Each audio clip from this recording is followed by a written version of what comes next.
up guys, welcome back to the first video coming back from Mexico with the RSX. So unfortunately I was hearing a really bad shake noise, drivability was really bad with the car coming back, and I'm assuming it's just due to the really bad roads out in Mexico. I'm gonna go ahead and take the wheel back off, inspect everything in there and see what we need to replace, because the car right now drives absolutely horrible. It sways everywhere, it drives really bad, it's making a really bad noise, and I don't want to risk driving the car if it's just, I could already see like some sort of axle grease inside the wheel. And we are going to be going back to the OEM front end with the Honda badge. I actually went ahead and bought some OEM Honda badges for the rear as well. So we have the rear badge, we have the Type S badge finally, and I ended up going with the Integra. So this is like the Japanese spec.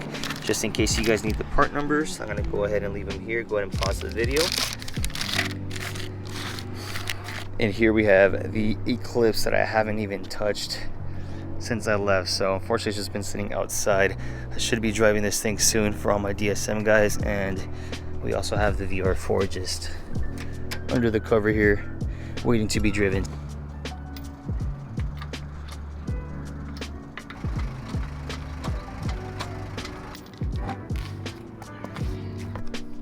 So just by looking under here, I could definitely tell that the axle boot is completely ripped. There's grease everywhere throughout like the braking system and the lower control arm. We do have the first RSX Type S track day out in November over at Big Willow. So I want to make sure that the car is, at least suspension wise, is okay, you know.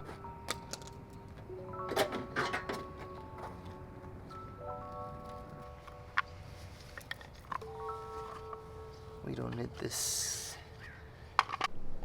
Alright, so I got the mag lifter kits on the OEM bumper. We're now ready to go ahead and start removing the other lip and then swap that bad boy over.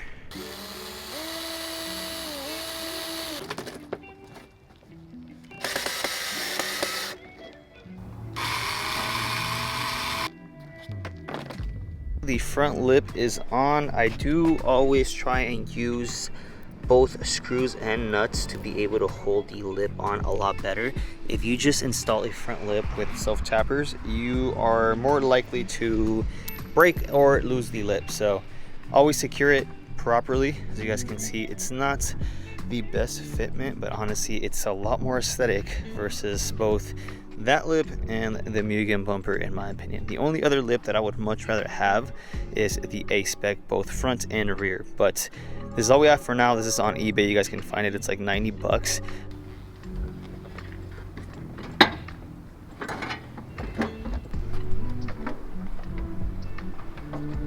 And just like that, we're back to the OEM front end. Honestly, I missed this look. It looks so good. Obviously, it's not perfect. The fitment and the wrap isn't in the best condition, and we're also missing the Honda badge. But again, you guys just got to be patient with me. This is one of those cars that has been very hard for me to make like clean in a very detailed way. Like for example, like if you see the Eclipse, it has a lot more attention to detail. This one's just kind of put together, and if you guys don't remember how I got the car, it was in really rough shape. So I'm always comparing it to that point of view, but realistically, if I want to have this car up to spec to like the DSM or something, I really do have to be more cautious and more just attentive to things like this, like this, like this, like this, the fitment. Like I want to make sure that everything is up to spec. Again, this is just a daily driver slash track car, so I shouldn't really be concerned, but of course I do care about things like this. And again, like I told you guys, I ended up getting these clips off of Harbor Freight. They are the Pittsburgh brand.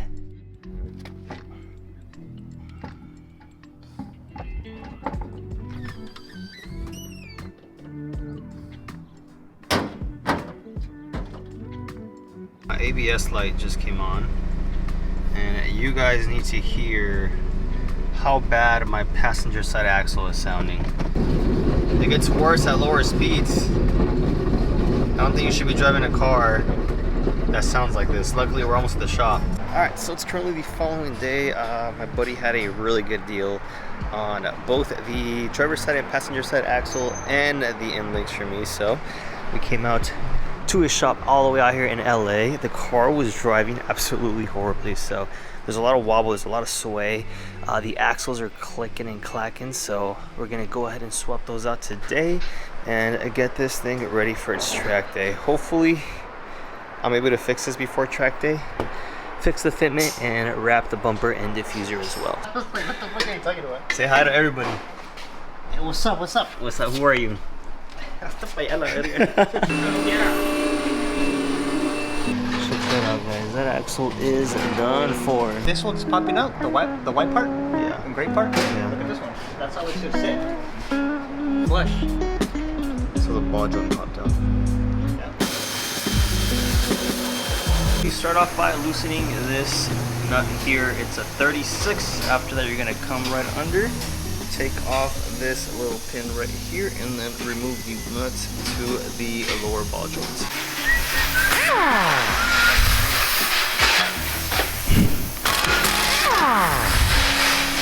Boom. Hey, bro, it's not how you do it. All right, maybe two. There you go. He grew a 12-year-old.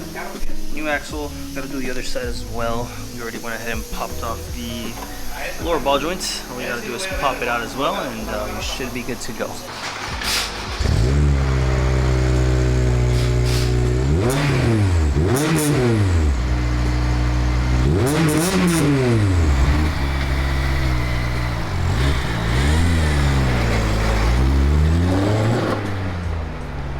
Something happened.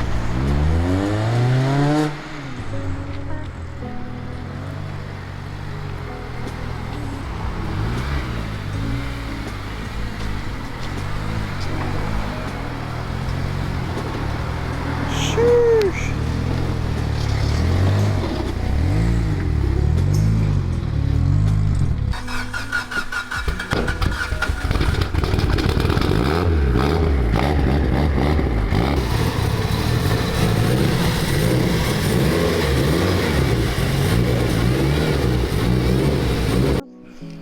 Hey.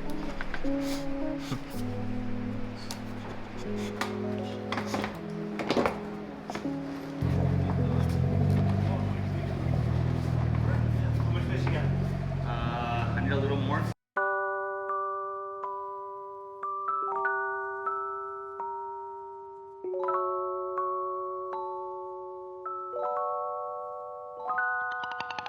Alright, so this is what the rear bumper is looking like. We still got to do the diffuser, but Hulu did a really good job wrapping this thing. It's a lot of attention to detail.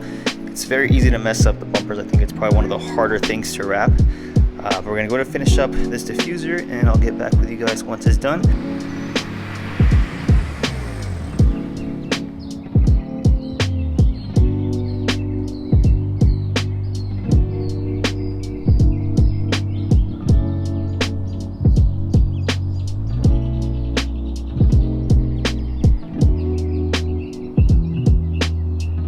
You guys ever have like a vision for a car, like a build, and you can't physically show it to people because it's not like physically present there, but it's in your mind the whole time? You already know how the car's gonna look, and then the day comes where it finally looks like this. So I'm gonna be honest, the car is not perfect. We got it in very bad conditions. I just want to put that out there. It's not gonna be the cleanest RSX. It's my RSX. I'm doing my best with what I can. I want to put that out there. And it's just crazy how much the wrap and the badges made as far as like a difference for the car. Like it just really brought it out to life. And this to me is like the most aesthetic RSX variant. I'm pretty excited because we have its first official track day out at Willow. So it's down here in SoCal. I've never taken this thing to the track, but just based on how it drives and how it drives on the canyons, I'm pretty excited to try it out and just really, you know, set a good base time as far as like just getting seat time and getting used to this car a little bit more, and hopefully upgrading more things as far as suspension and seats and all that stuff goes when it comes to tracking cars, right? I really want to get into the motorsport over the years, and I think this is a perfect car. It's not too expensive. You can modify it quite easily. I think it's the perfect car to track. I don't know. Maybe it's just me. There's obviously better platforms, but I'm working with what I got. Either way, I'll let you guys go here. Make sure you like, comment, subscribe, and I'll see you on the next one.